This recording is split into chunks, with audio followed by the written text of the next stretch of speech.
Salut à tous. Bon, on va revenir sur la purge, la désillusion. On peut mettre tous les adjectifs qualificatifs pour expliquer encore cette humiliation. Voilà, une de trop, une de plus. Voilà, avec un match tout simplement catastrophique.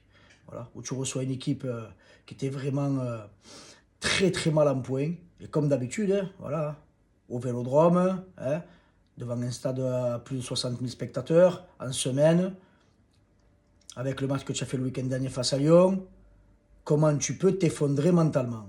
Comment tu peux montrer si peu en quart de finale de Coupe de France, quand tu sais de quelle manière tu as été éliminé en Ligue des Champions, quand tu sais ce qui s'est passé depuis le mois de janvier où tu arrives à avoir aucune stabilité, aucune continuité dans le jeu et dans l'engagement, l'intensité et tout ce qu'on a déjà dit depuis plusieurs mois, que tu fais le yo-yo avec un match bon, deux, trois matchs mauvais, deux matchs bons, un match mauvais, où tu n'arrives jamais à avoir une continuité et essayer d'enchaîner une série.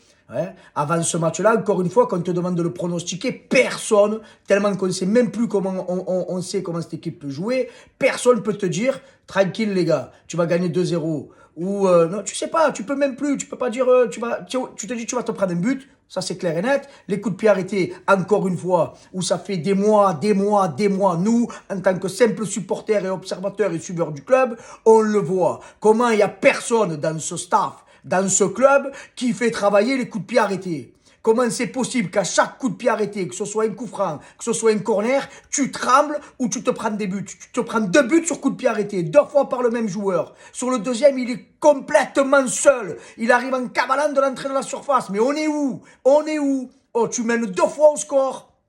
Même en menant au score, tu n'arrives même pas à être serein. Et tout le monde, j'ai vu des supporters se cacher la tête quand on est arrivé à la séance de tir au but. Tout le monde le savait. On s'est dit, si on va au tir au but, on est mort. Pourquoi? Parce qu'on sait que cette équipe-là, il n'y a que des cagueux mentalement. À part un ou deux joueurs, tout le reste, on dirait que c'est des U12, et encore même des U12, je te jure. Tu leur mets le maillot de l'OM, les minots. Ils vont se saigner sur le terrain. Oh, qu'est-ce que c'est cette manière de jouer? Aucun engagement, rien dans l'impact. Et Balerdi, qu'est-ce qu'il te fait encore à la fin du match là? Fais l'homme sur le terrain, hein. Qu'est-ce que tu me fais à la fin du match? Aller faire le bordel avec tout le monde. C'est sur le terrain qu'il faut être un homme. C'est pas une fois que le coup de sifflet est final et que tu as fait encore ta purge là. Avec ton penalty, d'où on fait tirer Balerdi, les gars? Les penalty les plus importants, c'est le premier et le dernier tireur. Tu commences par Besson, tu finis par Oba. Le minot, qu'est-ce que tu as un minot de 18 ans, tu lui mets cette pression sur le dos. Il y est pour rien, le minot. Certes, il doit mieux tirer, on est d'accord, mais c'est pas à lui de tirer un dernier. On le